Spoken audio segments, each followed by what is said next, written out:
Assalamualaikum warahmatullahi wabarakatuh. Selamat pagi anak-anak. Apa kabar anak-anak pada hari ini? Semoga anak-anak dalam keadaan sehat walafiat ya.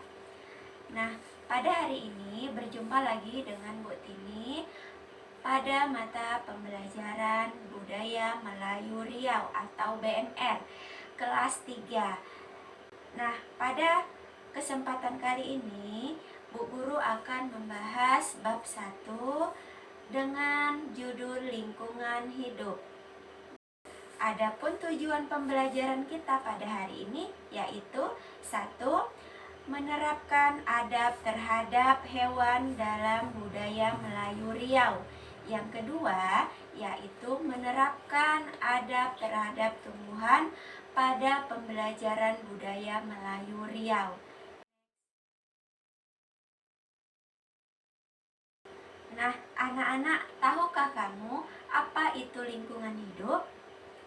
Ya, lingkungan hidup adalah segala jenis makhluk hidup yang ada di sekitar kita, baik itu berupa manusia, hewan, maupun tumbuh-tumbuhan. Ajar Melayu mengajarkan kita bagaimana pedoman kita dalam merawat dan adab kita terhadap makhluk hidup yang ada di sekitar kita.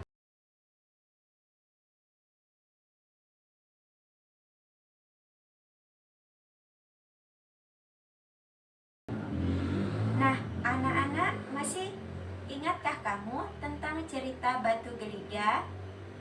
Ya, Bu Guru akan ceritakan.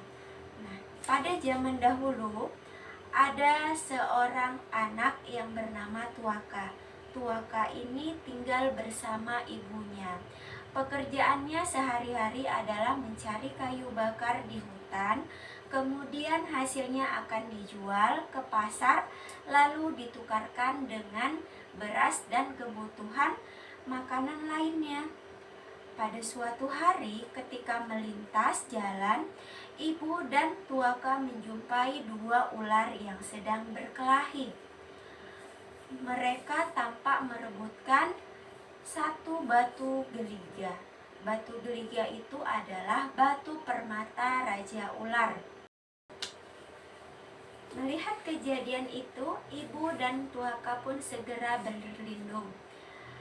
Kemudian ular satu terbunuh, sedangkan ular satunya lagi tampak menelan batu geliga itu dan ia pun menahan rasa sakit. Melihat kejadian itu, Tuaka dan ibunya tidak lari ataupun membunuh hewan ular itu, tetapi sebaliknya, Tuaka membawa ular tersebut pulang ke rumahnya untuk dirawat. Nah, ibunya pun setuju. Setelah sampai rumah, Tuaka rawat kemudian dimasukkan ke dalam bakul.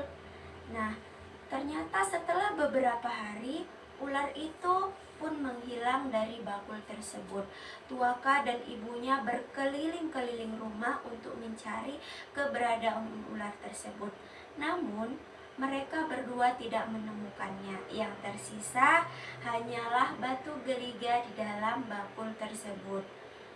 Lalu sang ibu pun berkata, "Nak, jangan-jangan ini adalah tanda ucapan terima kasih ular tersebut terhadap kita, karena kamu telah menolongnya sehingga ia sembuh dari lukanya."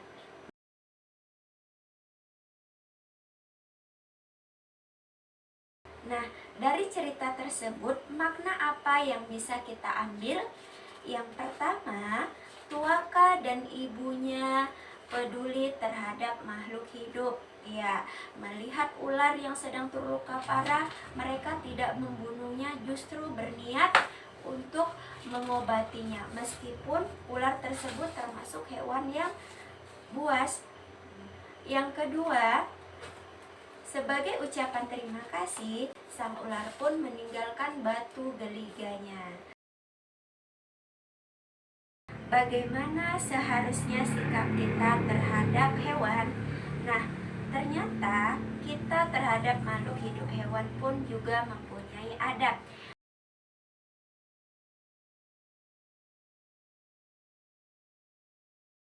Adab yang pertama adalah memberi hewan makan secara teratur.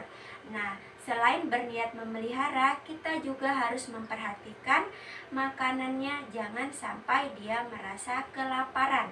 Yang kedua adalah apabila kita pergi dalam waktu yang jangka lama, maka berilah makan hewan tersebut secukupnya, atau boleh kita titipkan hewan tersebut terhadap tetangga kita. Cara yang ketiga adabnya yaitu apabila ada hewan yang tidak kita sukai mendekat, maka usirlah secara berlahan.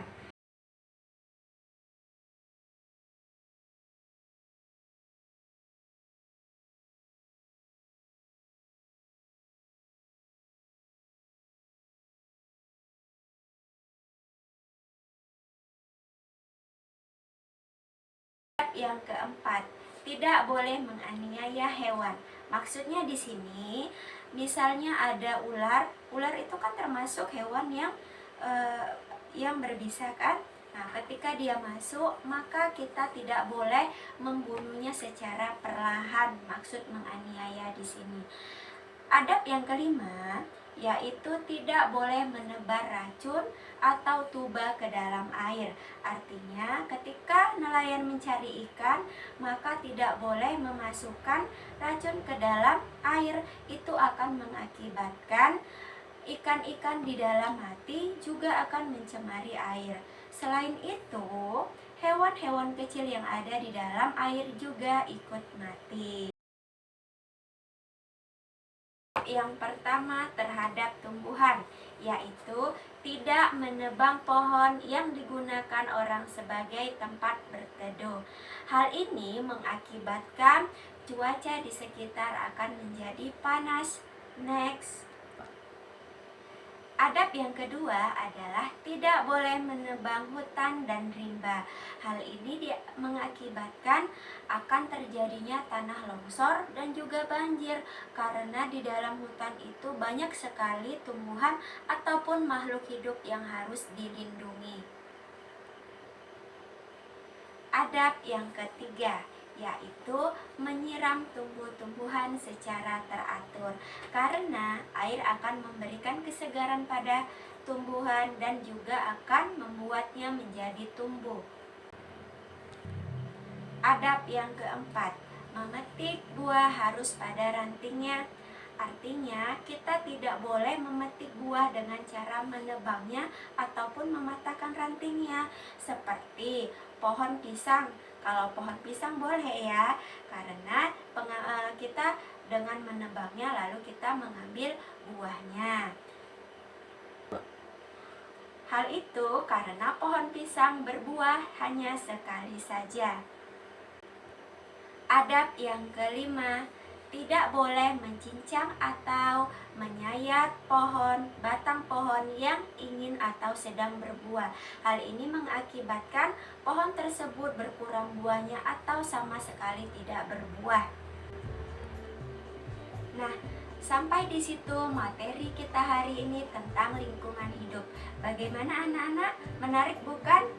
Nah, dari cerita materi yang Bu Guru berikan tadi, Bu Guru akan memberikan kalian pertanyaan sebagai latihan di rumah. Nah, pada layar akan dimunculkan soal dari 1 sampai 5. Soal tersebut salinlah di buku tugas BMR-mu, kemudian diisi dengan tepat dan benar. Pengirimannya kirim di WA pribadi Bu Guru. Setelah itu batas pengerjaannya hingga jam 12 siang ini. Baiklah, sampai di situ pembelajaran kita hari ini. Sampai jumpa di pembelajaran berikutnya. Billahi taufiq wal hidayah. Assalamualaikum warahmatullahi wabarakatuh.